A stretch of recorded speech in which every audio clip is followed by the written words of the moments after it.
Donc la SEEPH, donc la Semaine européenne pour l'emploi des personnes en situation de handicap, un événement national qui sera donc relayé sur les territoires et dans chaque département pour sensibiliser le public sur la thématique handicap et emploi. Et cette année, on va parler de l'égalité des chances dans le cadre de parcours professionnels. La thématique handicap et parcours professionnel, comment assurer une vraie égalité des chances.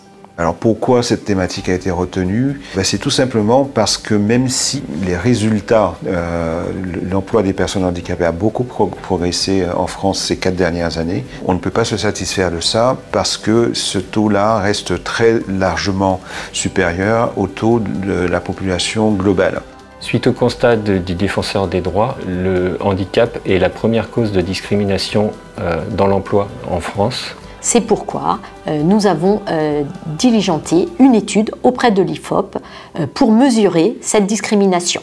Les résultats sont assez édifiants. 90% des personnes interrogées estiment avoir été discriminées. 3/4 d'entre elles considèrent qu'elles ont été freinées. Près des 2/3 ne se sentent pas à l'aise pour demander une augmentation salariale. On en est à plus de 20 ans de semaine européenne pour l'emploi, mais le travail mérite d'être poursuivi.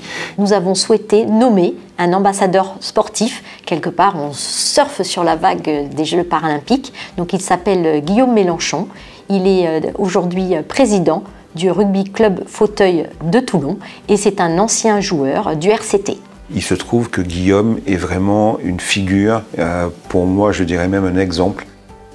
Si je suis un exemple pour certains, tant mieux.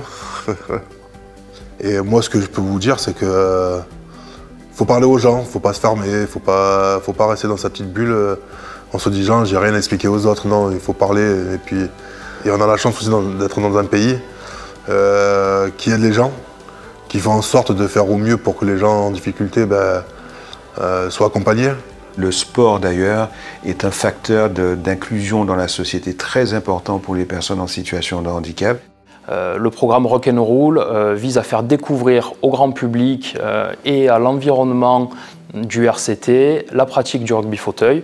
Je pense que le message à faire passer est relativement simple, c'est que selon nous au RCT, l'emploi de personnes handicapées doit être vu comme une richesse. En plus de nos actions médiatiques, retraçant donc les parcours et les témoignages des personnes en situation de handicap, les acteurs du Var ont souhaité réaliser tout au long de la semaine, du 18 au 24 novembre, des ateliers, un forum théâtre, des webinaires, des portes ouvertes, un after-work, des conférences, enfin de nombreuses actions. Et vous pouvez retrouver l'ensemble de ces informations sur les sites de l'ADAPT, l'AGFIP et du FIP.